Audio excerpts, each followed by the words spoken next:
भविष्य का दूसरा नाम है संघर्ष। हृदय में आज इच्छा होती है और यदि पूर्ण नहीं हो पाती तो हृदय भविष्य की योजना बनाता है। भविष्य में इच्छा पूर्ण होगी ऐसी कल्पना करता रहता है, किंतु जीवन ना तो भविष्य में है ना अतीत में। जीवन तो इस क्षण का नाम।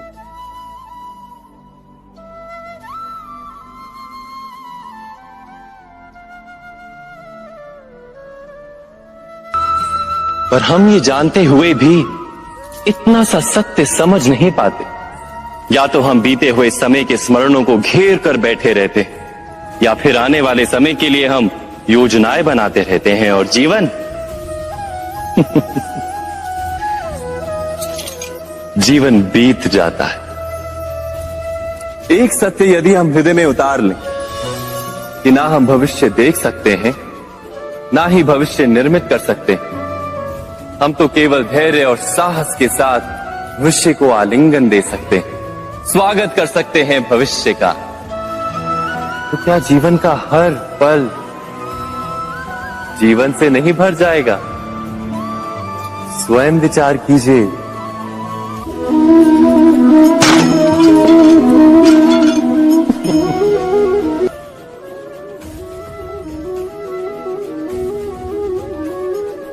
भविष्य का दूसरा नाम है संघर्ष। हृदय में आज इच्छा होती है और यदि पूर्ण नहीं हो पाती तो हृदय भविष्य की योजना बनाता है। भविष्य में इच्छा पूर्ण होगी ऐसी कल्पना करता रहता है, किंतु जीवन ना तो भविष्य में है ना अतीत में। जीवन तो इस क्षण का नाम, अर्थात इस क्षण का अनुभव ही जीवन का अनुभव। पर हम ये जानते हुए भी इतना सा सत्य समझ नहीं पाते। या तो हम बीते हुए समय के स्मरणों को घेर कर बैठे रहते, या फिर आने वाले समय के लिए हम योजनाएं बनाते रहते हैं और जीवन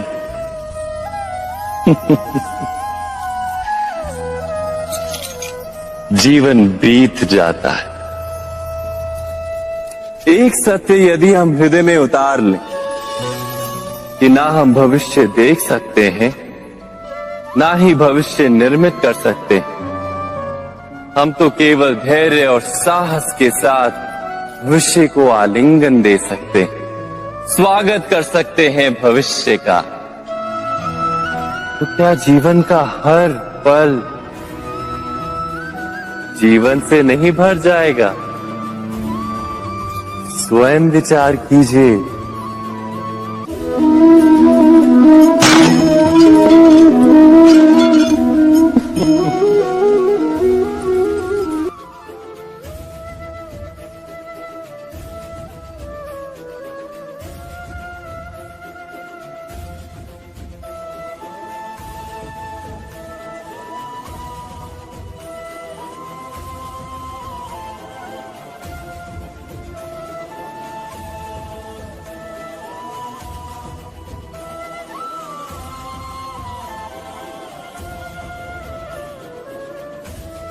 सर्वप्रथम चढ़ने वाला उस पर्वत की तलाई में बैठकर जो योजना बनाता है, क्या वही योजना उसे उस पर्वत की चोटी तक पहुंचाती?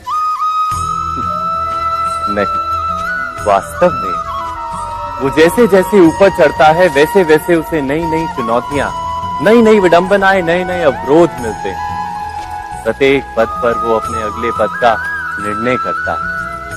प्रत्येक पद पर उसे अपनी योजनाओं को बदलना पड़ता है। कहीं पुरानी योजना उसे खाई में ना ढकेल दे।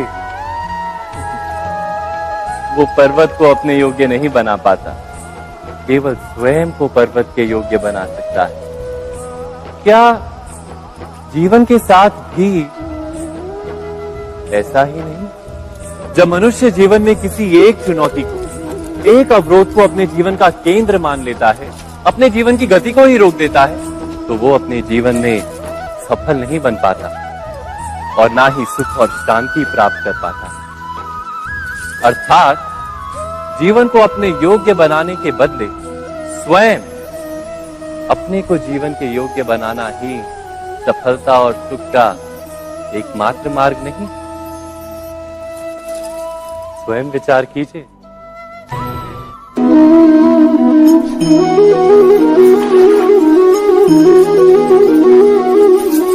पिता सदा ही अपने संतान के सुख की कामना करते हैं, उनके भविष्य की चिंता करते रहते हैं। इसी कारणवश सदा ही अपने संतानों के भविष्य का मार्ग स्वयं निश्चित करने का प्रयत्न करते रहते हैं। जिस मार्ग पर पिता स्वयं चला है, जिस मार्ग के कंकर पत्थर को स्वयं देखा है, मार्ग की छाया, मार्ग की धूप को स्वयं जाना है, उसी मार्ग पर उसका पुत्र भी चले, यही इच्छा रहती है हर पिता की। निसंदेह उत्तम भावना है ये, किंतु 3 प्रश्नों के ऊपर विचार करना हम भूल ही जाते हैं। कौन से प्रश्न? प्रथम प्रश्न, क्या समय के साथ प्रत्येक मार्ग बदल नहीं जाते? क्या समय सदा ही नई चुनौतियों को लेकर नहीं आता? तो फिर बीते हुए समय के अनुभव नई पीढ़ी को किस प्रकार लाभ दे सकते हैं? दूसरा प्रश्न, क्या प्रत्येक संतान अपने माता पिता की छवि होता है? हाँ, संतानों को संस्कार तो अवश्य माता पिता देते हैं, किंतु भीतर की क्षमता तो ईश्वर देते हैं। तो जिस मार्ग पर पिता को सफलता मिली है, विश्वास है कि उसी मार्ग पर उसकी संतानों को भी सफलता और सुख प्राप्त होगा। तीसरा प्रश्न, क्या जीवन के संघर्ष और चुनौतियां लाभकारी नहीं होती? क्या प्रत्येक नया प्रश्न एक नए उत्तर का द्वार नहीं खोलता? तो फिर संतानों को नए नए प्रश्नों, संघर्षों और चुनौतियों से दूर रखना, ये उनके लिए लाभ करना कहलाएगा या हानि पहुंचाना? अर्थात जिस प्रकार संतान के भविष्य का निर्माण करने के बदले उसके चरित्र का निर्माण करना श्रेष्ठ है, वैसे संतानों के जीवन का मार्ग निश्चित करने के बदले उन्हें नए संघर्षों के साथ जूझने के लिए मनोबल व ज्ञान देना अधिक लाभदायक नहीं होगा? स्वयं विचार कीजिए।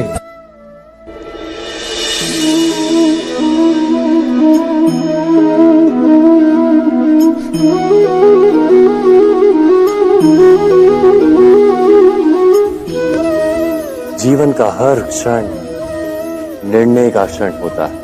प्रत्येक पद पर दूसरे पद के विषय में कोई निर्णय करना ही पड़ता है और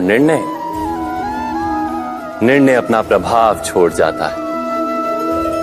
आज किए गए निर्णय भविष्य में सुख अथवा दुख निर्मित करते हैं, ना केवल अपने लिए, अपने परिवार के लिए भी, आने वाली पीढ़ियों के लिए भी। जब कोई दुविधा सामने आती है तो मन व्याकुल हो जाता है, अनिश्चय से भर जाता है। निर्णय का वो क्षण युद्ध बन जाता है और मन बन जाता है युद्ध भूमि। अधिकतर निर्णय हम दुविधा का उपाय करने के लिए नहीं, केवल मन को शांत करने के लिए लेते हैं। पर क्या कोई दौड़ते हुए भोजन कर सकता है? नहीं। तो क्या युद्ध से जूझता हुआ मन कोई योग्य निर्णय ले पाएगा? वास्तव में शांत मन से जब कोई निर्णय करता है तो अपने लिए सुखद भविष्य बनाता है, किंतु अपने मन को शांत करने के लिए जब कोई निर्णय करता है तो वो व्यक्ति भविष्य में अपने लिए कांटों भरा वृक्ष लगाता है। स्वयं विचार कीजिएगा।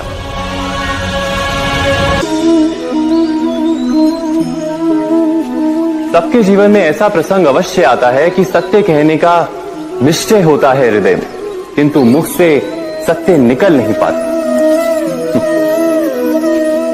कोई भय मन को घेर लेता है। किसी घटना अथवा प्रसंग के बारे में बात करना या फिर स्वयं से कोई भूल हो जाए उसके बारे में कुछ बोलना, क्या ये सत्य है?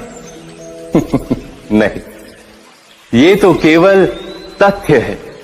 अर्थात जैसा हुआ था वैसा केवल बोल देना सामान्य सी बात है।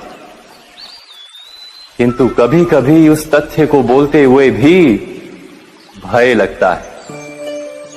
कदाचित किसी दूसरे की भावनाओं का विचार आता है मन, दूसरे को दुख होगा ये भय भी शब्दों को रोकता है।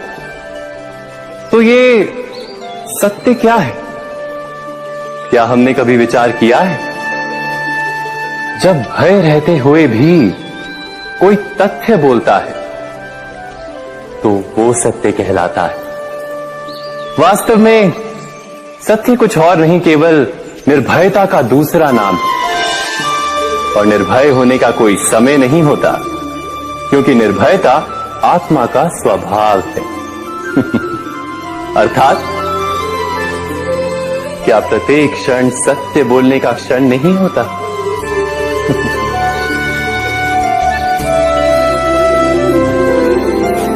स्वयं विचार कीजिए।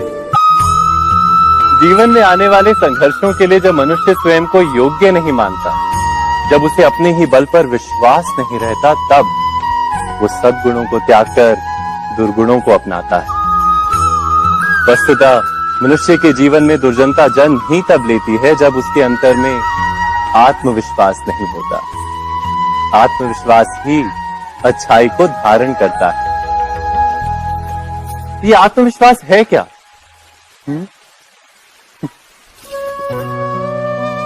जब मनुष्य ये मानता है कि जीवन का संघर्ष उसे दुर्बल बनाता है, तो उसे अपने ऊपर विश्वास नहीं रहता।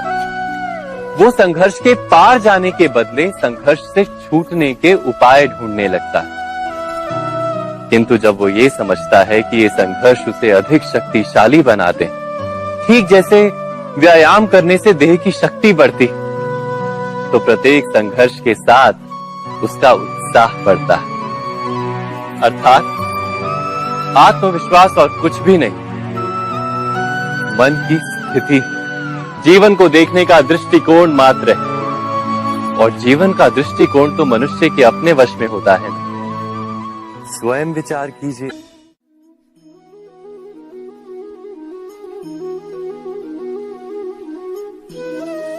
ज्ञान प्राप्ति सदा ही समर्पण से होती है, ये हम सब जानते हैं। किंतु समर्पण का वास्तविक महत्व क्या है? क्या हमने कभी विचार किया?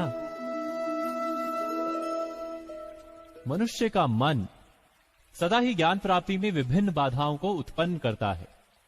कभी किसी अन्य विद्यार्थी से ईर्ष्या हो जाती है, कभी पढ़ाए हुए पाठों पर संदेह जन्मता है, और कभी गुरु द्वारा दिया गया दंड मन को अहंकार से भर देता है। नहीं, क्या ऐसा नहीं होता? न जाने कैसे कैसे विचार मन को भटकाते हैं, और मन की इसी अयोग्य स्थिति के कारण हम ज्ञान प्राप्त नहीं कर पाते। मन की योग्य स्थिति केवल समर्पण से निर्मित होती है। समर्पण मनुष्य के अहंकार का नाश करता है। ईर्ष्या, महत्वाकांक्षा आदि भावनाओं को दूर कर हृदय को शांत करता है और मन को एकाग्र करता है। वास्तव में ईश्वर की सृष्टि में ना ज्ञान की मर्यादा है, ना ज्ञानियों की। गुरु दत्तात्रेय ने तो गाय और श्वान से भी ज्ञान प्राप्त कर लिया था।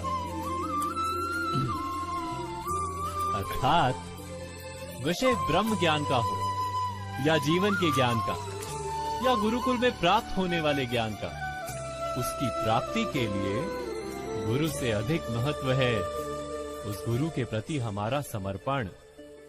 क्या ये सत्य नहीं?